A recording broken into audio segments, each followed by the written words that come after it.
로마서 5장 1절과 2절에 하나님께서 우리에게 믿음으로 구원을 받게 하셨다. 믿음으로 의롭다 하시고 우리를 구원해 주셨다. 그래서 하나님과 우리가 화목을 누려야 된다. 그렇게 바울이 언급을 했습니다. 우리가 지난 시간에 이 부분에 대해서 살폈습니다. 믿음으로 칭의, 의롭다함을 받아서 우리가 구원을 받았고, 구원을 받은 성도는 구원해 주신 하나님과 화평을 이루어야 된다. 이 화평이라는 말은 하나님과 우리 사이에 막힌 그 담을 허시는, 죄를 치우는, 죄를 깨끗하게 하는 화목 제물이 되어서 주님의 희생으로 우리가 구원을 받았다. 이 하나님의 은혜에 소속이 되었으니 하나님의 영광을 바라고 즐거워해야 한다. 이것이 하나님과 우리가 화평하는 내용이다. 그렇게 지난 시간에 언급을 했습니다. 이제 여기서 조금 더 발전을 해서 3절 말씀에 하나님의 은혜 안에 있는 성도는 첫째, 환난을 겪게 될 텐데, 고난을 겪게 될 텐데, 이 고난을 통해서 인내를 배워야 된다. 고난을 받는데 인내, 참는 거죠. 어떻게 참느냐 하면 첫째, 입을 다무는 겁니다. 인내의 가장 기본은 입을 다무는 겁니다. 속상함이 있고 답답함이 있고 괴로움이 있는데 하나님 앞에서 입을 닫아야 됩니다. 그리고 견디는 거예요. 입을 닫고 견디는데 견뎌지겠습니까? 이게 쉽지 않단 말이죠. 그래서 기도를 하는 겁니다.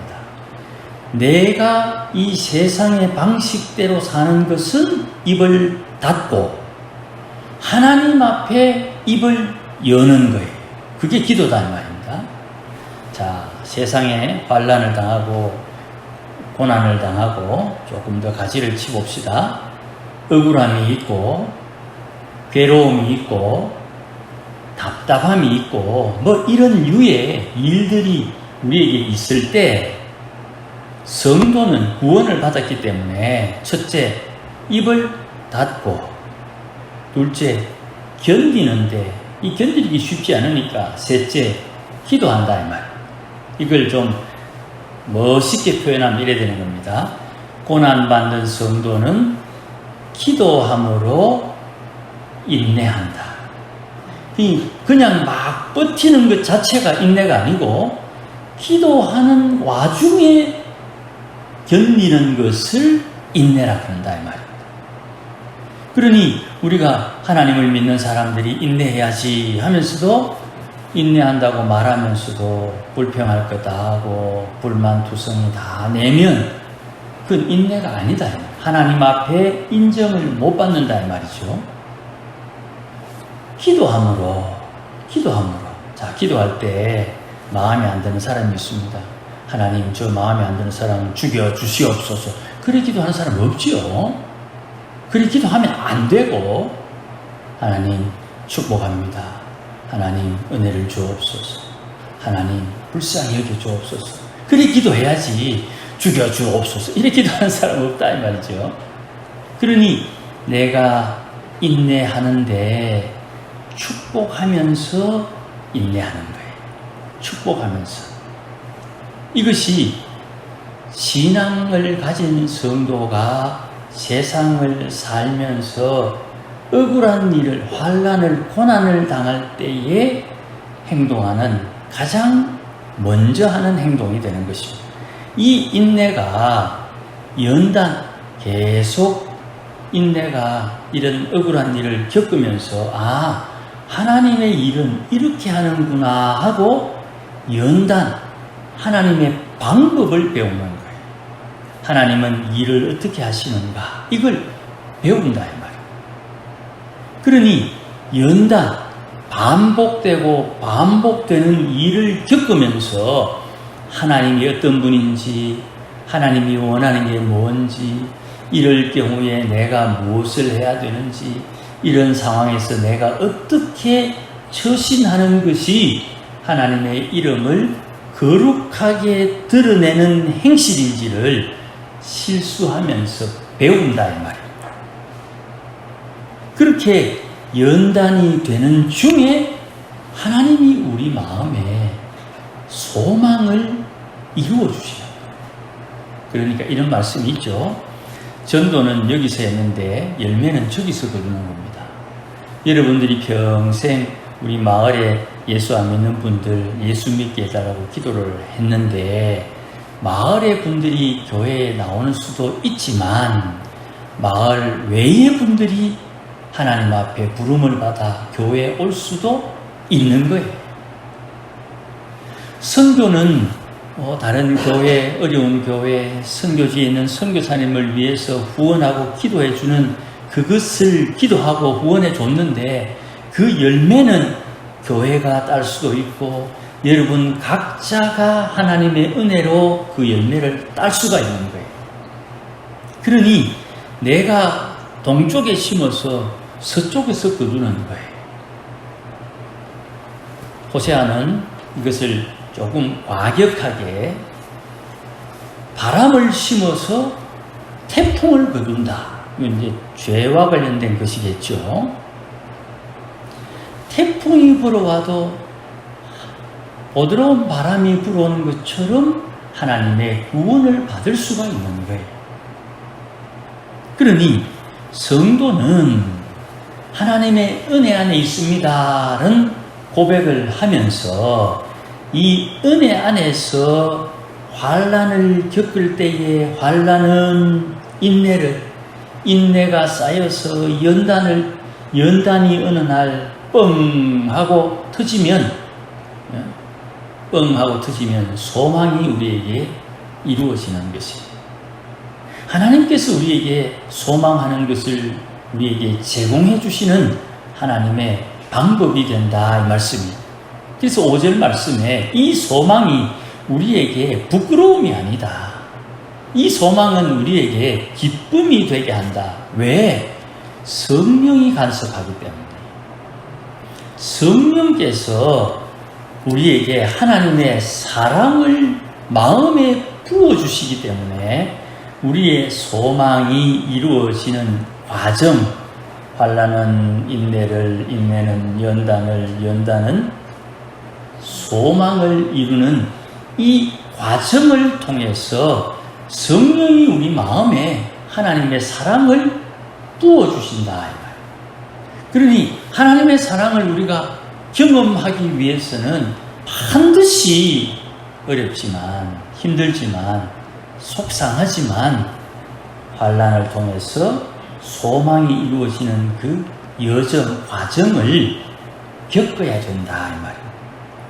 이 과정을 그냥 버티는 게 아니고 깨물고 버티는 게 아니고 기도하면서 버텨야 되는 거예요. 기도하면서.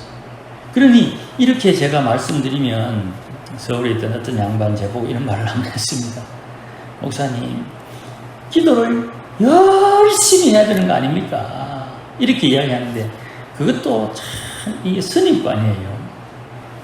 하나님께서 원하는 것이 무엇이냐 이렇게 성경에는 찾아보면 다윗의 기도 중에 하나님이 원하는 것은 상한 심령을 원한다 그랬어요. 시편 51편에 하나님은 내게 듣고 싶은 말이 뭐냐 하면 하나님 앞에 내 마음이 상했습니다 하는 상한 심령을 하나님이 내인데 원한다 이 말입니다. 우리는 평상시에 생각에 하나님은 우리에게 영광을 원하고 하나님은 우리에게 헌신을 원하고 하나님은 우리에게 아름다운 것을 원한다고 생각하지만 하나님은 정작 나에게 내 형편과 처지에 맞는 상한 심령, 하나님 아버지, 하나님 안 도와주시면 아무것도 못합니다. 요 고백을 원하는 거예요. 하나님 도와주이소. 하나님 안 도와주시면 안 됩니다. 내 인생이 왜 이렇게 어려워졌느냐 하면 하나님의 은혜가 부족해서, 하나님의 역사가 부족해서, 하나님의 인도가 없어서 내가 지금 이런 형편에 처해졌습니다. 이걸 듣고 싶어 하는 거예요. 그러면 하나님께서 말씀하시겠죠. 진짜 내가 네 인생에 필요하냐? 이렇게 물으시겠죠. 그때 대답을 잘 해야 되는 거예요. 솔로몬이 하나님 앞에 1000번제를 드리고, 솔로몬 네가 원하는 게 뭐냐? 이렇게 물을 때 돈이요, 이런 거 원하지 않고 하나님이 가장 원하는 게 뭘까를 그는 평상시에 묵상하고 기도하면서 찾았다 이 말입니다. 그러니 하나님, 나는 하나님이 어떤 일을 하시고 어떤 상황에서도 주님이 뜻하는 바를 알도록 지혜를 원합니다. 하나님이 하시는 말씀, 너는 원수의 생명을 구하거나 재물을 구하거나 명예를 구하지 않고 하나님의 마음을 알고 싶어하는 지혜를 구했으니 앞으로 너와 같은 복을 받는 사람은 없다. 이렇게 하나님이 솔로몬에게 선포를 해주시잖아요. 하나님이 내게 은혜를 주셔야 됩니다.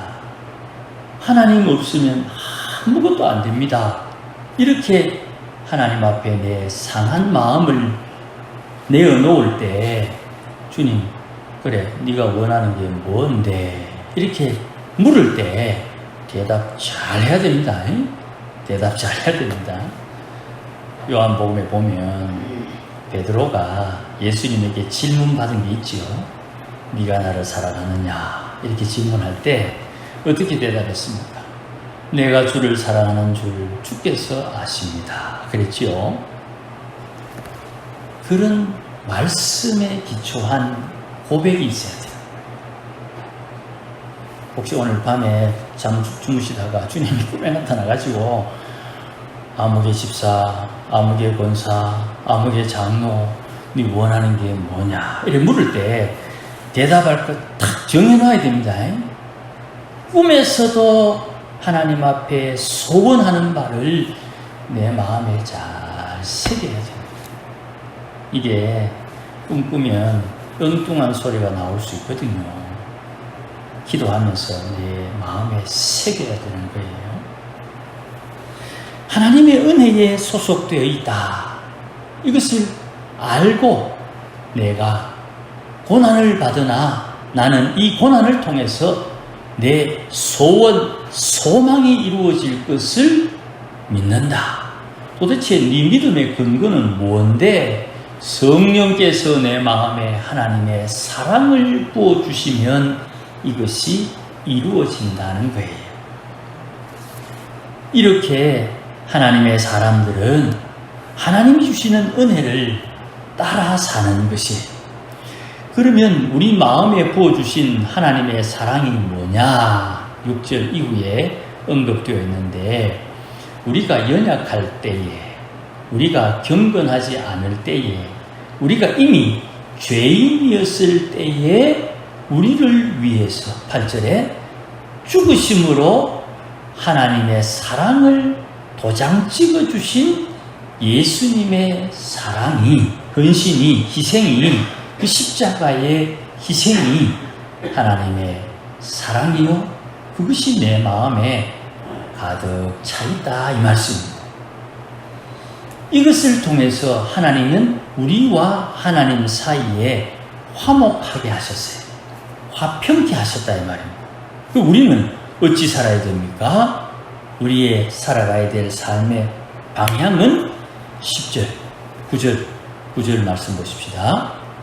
이제 우리가 그의 피로 말미암아 위롭다 하심을 받았으니 더욱 예수로 말미암아 진노하심에서 구원을 받으라. 또 10절에도 반복됩니다. 중간에 더욱 그의 살아나심으로 말미암아 구원을 받을 것이다. 여기에 이제 똑같은 말이 반복되기 때문에 우리가 혼동스럽습니다. 구원을 받으라. 우리 믿음으로 구원받았다면서. 그런데 또 구원을 받으라. 더욱 구원을 받으라. 이 두 번째 구원, 이거는 앞에 우리에게 의롭다 하시고 믿음으로 구원 주신 것과 똑같은 용어는 같은데 내용이 달라요. 그래서 이거를 좀 구별해 드리려고 합니다. 우리가 잘 읽지 않았습니다만은 제가 이미 몇 번의 설교를 통해서 말씀드렸습니다. 우리의 구원은 법적 구원, 예수 믿으면 누구나 받는 구원, 그 법적 구원, 지위적 구원과 구원받은 자가 성화되어서 받는 성화 구원이 있다. 제가 그렇게 말씀을 드렸습니다. 이렇게 말씀드리니까 성경에 뭐 그런 게 있습니까? 구원 한 번만 받으면 되지. 뭐 그렇게 말씀하는데 구원은 한 번만 받는 겁니다. 그런데 유다서 1장 3절에 보면 이런 말씀이 있어요. 유다서, 요한계시록 앞에 있는 유다서입니다. 사랑하는 자들아, 우리가 일반으로 받은 구원에 관해서 내가 너희에게 편지하려는 생각이 간절했다. 이 유다는 예수님 동생 유다입니다. 이 유다 선생이 일반으로 받은 구원, 예수를 믿으면 누구나 받는 구원이 있다. 이것을 신학에서는 법적 구원, 지위적 구원이라고 이야기합니다. 예수님의 비유의 말씀의 표현은 누구나 받는, 누구나 청함받은 사람은 많다. 이 청함받은 것, 이 일반적인 구원이 있는데 이 구원을 받은 성도가 단번에 주신 믿음의 도를 위해서 힘써 싸우라. 두 번째, 성화의 과정을 견뎌라. 이렇게 말씀을 해요. 이 성화를 통해서 옛사람의 악한 성품을 벗고 새 사람의 새 성품을 입는다. 이 말이에요. 예수 믿었는데 예수 믿기 전에 더러운 성깔 다 가지고 있다 이 말입니다. 그 예수 믿기 전에 가지고 있던 성깔을 십자가의 은혜로 용서받으면서 하나님의 거룩함을 본받고 하나님이 우리를 사랑해 주신 것처럼 사랑하는 새 사람의 새 성품을 이루라. 이게 성화 구원이라는 거예요. 예수 믿었는데도 예수 믿기 전하고 똑같은 사람 있지요. 화통한 게 아니고 지 마음대로 사는 겁니다. 저 사람은 뒤끝이 없다. 세상에 뒤끝 없는 사람 없습니다. 다 뒤끝이 있습니다. 기회가 안 되어서 뒤끝을 못 부려서 그렇지 다 뒤끝이 있습니다.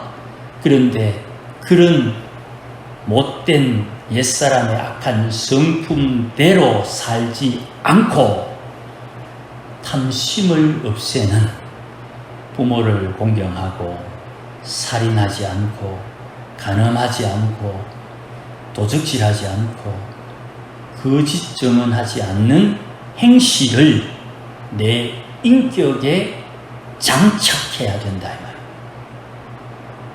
그게 성화의 내용입니다. 살인하지 않는다는 말은 예수님께서 산상수훈에 남에게 욕하지 않는 것, 욕하지 않는 것이 살인하지 않는 겁니다. 간음하지 않는다는 것은 남자가 여자를 보든 여자가 남자를 보든, 요즘은 좀 다양해져 갖고 여자가 여자를 보고 남자가 남자를 보면서 음욕을 품지 않는 것이 간음을 안 하는 겁니다. 도적질 한다는 것도 마찬가지입니다. 하나님께서 주신 것 외에, 하나님이 주신 것 외에 더 탐하는 것을 도적질이라 그럽니다. 명예를 손상시키는 행실, 거짓 증언입니다.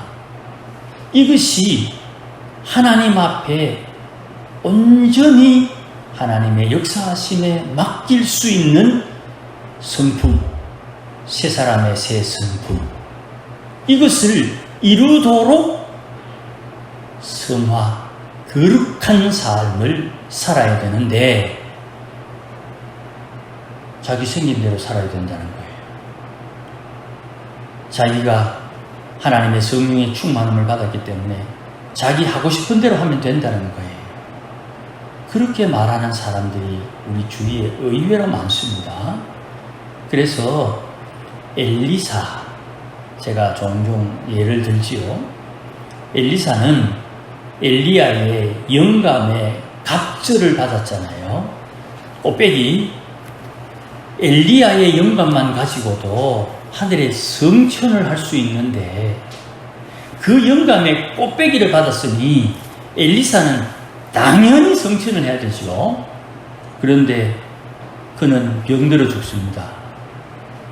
엘리사가 이 땅에 살면서 자기 집에 앉아가지고 자기 북쪽 이스라엘을 공격하려는 아람 왕이 군사 작전하는 것을 뻔하게 보고 그 내용을 이스라엘 왕에게 알려줘가지고 언제 어디로 공격해 올 테니 거기에 매복하거나 방어를 하시오. 이렇게 다 알려주실 수 있는 능력의 사람인데 왜 그는 엘리야처럼 성천하지 못하고 병들어 죽었느냐? 엘리야가 성천하고 난 뒤에 엘리야의 겉옷을 가지고 요단강을 갈라서 강을 그냥 마른 땅 건너듯이 건너오고 난 뒤에 첫 번째 시험, 대머리야 올라가라. 대머리야 올라가라는 그 청년 소년들의 그 약 올리는 것에 화가 나가지고 하나님의 이름으로 저주를 했더니 거기에 암콤이 나와서 이 40명의 청년 소년을 다 죽여버렸다.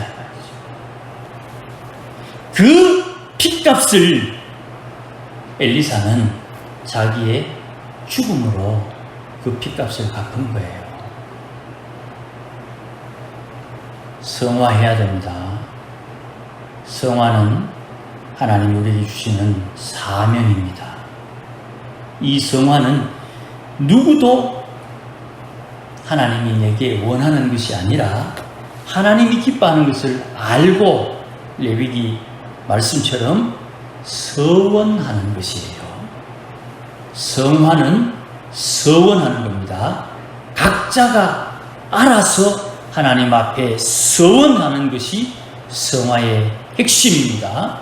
이거를 목사는 말씀을 가르쳐야 되니까 하세요, 합시다 하는 게 어떻겠습니까? 이렇게 말을 해야 되고 이건 목사가 할 짓이고 여러분은 그 말을 듣는데 목사의 말, 사람의 말을 하나님의 말씀으로 듣고 안 듣고는 여러분이 선택하는 거예요. 목사는 목사할 짓을 해야 됩니다. 듣든지 안 듣든지 증거하는 것은 목사가 해야 될 일이고 듣고 안 듣고는 듣는 이가 알아서 할 일이에요. 그래서 에스겔서에 나오는 것처럼 아버지가 신 포도주 먹었는데 아들이 시다 하는 말은 아니다. 아니다. 그거는 아니야. 아버지가 신포도 먹었는데 아들이 어떻게 신맛을 느낄 수 있노? 신포도 먹은 그 사람이 신맛을 느껴야지. 그래서 예레미야나 에스겔, 다니엘도 마찬가지입니다.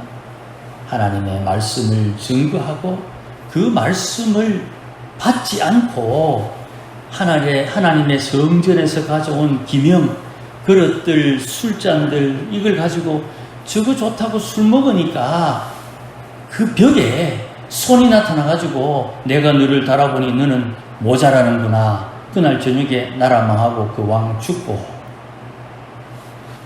협박하는 게 아닙니다. 다니엘이 그런 증거함에 그렇게 했다. 다니엘을 전국 총리 3명 중에 1명인데 이 늙어 빠진 다니엘을 처단하자. 그래가지고 한 왕 외에 다른 신에게 기도하는 사람 사자굴에 넣읍시다. 그렇게 제도를 만들고 법을 만들어가지고 변개치 않는 법을 시행했더니 다니엘이 탁탁 걸렸거든요. 예정대로. 그런데 그 사자굴에 들어간 다니엘은 사자가 다니엘을 해치지 않는 거예요. 그런데 다니엘을 모함했던 사람들은 그 사람이 땅에 떨어지기 전에 사자가 그들을 해했다 그러죠. 거룩함을 추구하고 거룩함을 따라 사는 것은 성도가 마땅히 해야 할 바요. 에베소서 4장 말씀, 지난 주간에 우리가 새벽기도 때 묵상했던 말씀이죠. 4장 1절, 2절, 3절. 우리가 성도가 되었으니 마땅히 합당한 일을 행하되 겸손과 온유함으로 행할 것이지만 혹 성화의 과정 속에 있는 성도가 실수하거나 어긋나거나 부족함이 드러날 때 그리스도의 사랑으로 그의 허물을 용납할 것이요. 그 용납함을 통해서 하나님의 평안이 매는 성령의 줄로 우리를 결박해야 된다. 에베소서 4장 1, 2, 3절입니다. 그러니 우리가 더 구원을 받을 것이다. 더 구원을 받을 것이다. 성화의 구원을 이루기 위해서 애쓰면 11절 말씀에 우리로 화목하게 하신 예수 그리스도로 말미암아 하나님 안에서 즐거움이 우리에게 공급되는 것입니다. 이 즐거움이 없으면 우리의 마음이 공허해지는 것입니다. 그러니 시험에 들지 않는 하나님의 사람은 하나님의 사랑의 확증을 분명히 가지게 되는 것이고, 이 사랑은 누가복음 7장 제가 계속 말씀드립니다. 용서를 많이 받은 사람이 많이 사랑한다. 회개를 많이 한 사람이 회개할 때 용서해 주신 분을 사랑한다. 그러니 우리가 하나님과 화평을 누리고 하나님의 사랑이 우리 마음에 부은 바 되어서 성화의 과정에 잘 감당함으로 승리하고 믿음과 신앙이 자라고 우리의 믿음이 진보가 나타나야 되는 것입니다. 좀 어렵지만 이 은혜가 여러분의 것이니까 믿음으로 잘 받아서 이 열매를 따고 열매를 누리고 이 열매를 자손들에게 물려주는 우리 모두가 되시기를 주의 이름으로 축복합니다. 기도하십시다. 하나님 아버지 고맙습니다. 우리가 반란을 당하거나 고난을 당할 때에 인내하게 하시고 그냥 버티는 것이 아니라 기도하며 인내하고 기도하며 연단받아 기도한 대로 소망의 열매를 따는 하나님의 권속들이 되게 해주시고 이러한 삶을 통해 하나님 앞에 거룩한 삶, 성화의 삶을 살도록 인도하여 주시옵소서.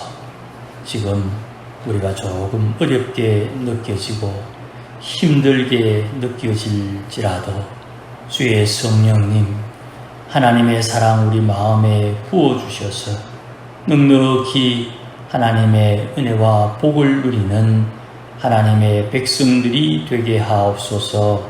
예수님의 이름으로 기도하옵나이다.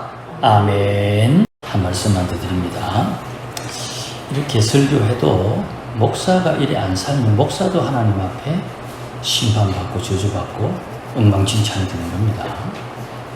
누구를 향하는 것이 아니고 누구나 다 그렇게 살아야 되는 겁니다. 제가 이 말씀을 증거하면서 제가 저 자신을 긁어내는 겁니다. 결박시키는 거예요. 주의 말씀에 나를 긁어낸다 이 말이에요. 그러니 목사님 앞에서 설교하니까 지 마음대로 소리하고 성도는 맨날 꾸지람만 듣고 그런 거 없습니다. 이런 말을 목사도 이렇게 살지 않으면 하나님 앞에 어림없는 하나님의 심판이 온다. 이걸 제가 기억하고 또 여러분도 그렇게 알고 우리가 하나님 앞에 협력해서 하나님을 섬기는 성도들이 되어야 됩니다. 혹시나 오해할까 싶어서 따로 한 번 더 말씀 올렸습니다. 기도하십시다. 이제는 우리 주 예수 그리스도의 크신 은혜와 하나님 아버지의 극진하신 사랑과 성령님의 감화 감동 위로 충만하시니 오늘도 하나님과 화목하기를 소원하고 구원받았으니 거룩한 삶을 살아 하나님의 사랑 드러내며 주의 이름 거룩하게 드러내며 살기를 다짐하는 모든 성도들의 심령 가운데 가정과 일터와 자녀들과 우리 교회 위에 이제로 영원토록 함께 계실지어다. 아멘.